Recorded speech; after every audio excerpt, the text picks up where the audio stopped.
Assalamualaikum warahmatullahi wabarakatuh. Saya Adisita Septiani dari kelas 12 MIPA 3. Di sini saya akan menjelaskan tentang bagaimana sih kemajuan iptek di dalam negara kesatuan Republik Indonesia ini.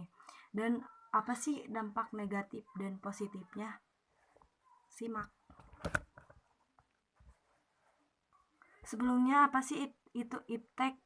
Iptek secara umum adalah ilmu, pengetahuan, dan teknologi yang didefinisikan sebagai sumber informasi yang mampu meningkatkan wawasan. Tujuan iptek itu adalah untuk meningkatkan daya saing, kemandirian bangsa, mempercepat tercapainya tujuan bangsa, dan mencapai kesejahteraan rakyat. Pembangunan iptek juga berupaya membantu proses pemecahan persoalan dan mengantisipasi masalah. Beberapa contoh iptek adalah teknologi smartphone, peralatan kesehatan canggih, mobil, motor, dan lainnya. Kemajuan iptek memberi pengaruh bagi kehidupan bangsa Indonesia. Pengaruhnya sangat besar sekali ya guys. Pengaruh tersebut dapat berupa hal positif dan negatif. Yang pertama, ada pengaruh positif iptek. Ada banyak pengaruh positif yang didapatkan oleh bangsa Indonesia lewat iptek, antara lain yang pertama dari bidang politik nih. Meningkatkan hubungan diplomatik antara negara, memperluas hubungan kerjasama antar daerah, memberikan dorongan yang besar terhadap konsolidasi demokrasi di banyak negara, kemudian tersampainya informasi dan berita tentang politik dengan cepat karena ada internet, jadi mungkin cepat ya, dan juga ada sosial media. Yang kedua itu ada ekonomi. Di bidang ekonomi, mempermudah dan memperlancar kegiatan distribusi barang, kemudian memudahkan konsumen dalam memenuhi kebutuhan karena sudah banyak online shop gitu ya. Meningkatkan investasi asing atau penanaman modal asing di negara sendiri, mendukung kegiatan produksi mulai dari bahan baku, mesin produksi, dan lainnya, terbukanya pasar internasional bagi hasil produksi dalam negeri. Yang ketiga ada sosial budaya, yaitu informasi di lingkungan masyarakat bisa dipublikasikan dan diterima oleh masyarakat. Yang keempat, ini masih yang ketiga ya guys. Mempermudah seseorang di suatu negara untuk mengetahui berbagai macam budaya di negara lain, kemudian sosialisasi kebijakan pemerintah yang lebih cepat sampai kepada masyarakat. Yang keempat ada di bidang hukum, pertahanan, dan keamanan. Memperkuat pertahanan dan keamanan, supremasi hukum, demokratisasi, dan runtutan terhadap pelaksanaan HAM. Memperkuat regulasi hukum dan pembuatan peraturan perundang-undangan yang memihak dan bermanfaat bagi rakyat banyak. Yang kelima ada di bidang pendidikan. Ini sangat penting karena banyak sekali sekarang gampang mengakses gitu ya guys. Menghubungkan orang di seluruh dunia dengan internet ya. Jadi kita bisa lihat lewat internet, lihat orang luar negeri, bagaimana keadaan di luar negeri. Sekarang sudah canggih. Terus penyebaran informasi yang cepat, memajukan dunia pendidikan lewat smartphone itu bisa.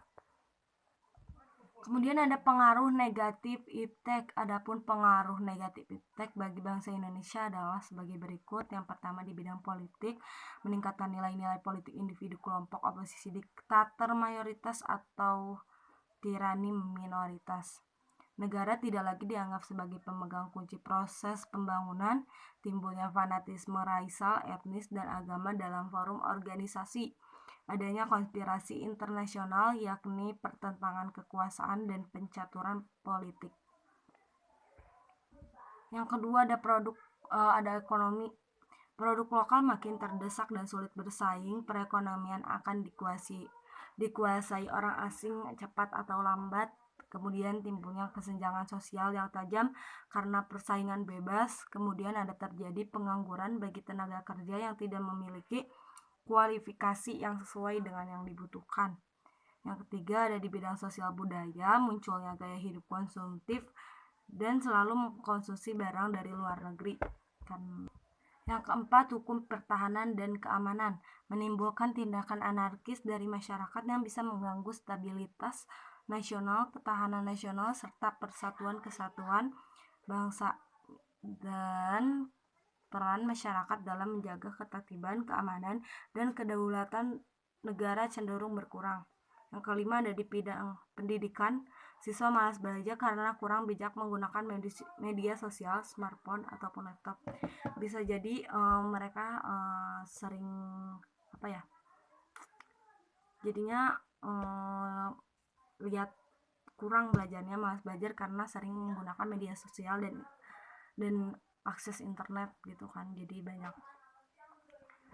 Atau bisa jadi kalau laptop bisa jadi nonton drakor atau gimana mungkin ya.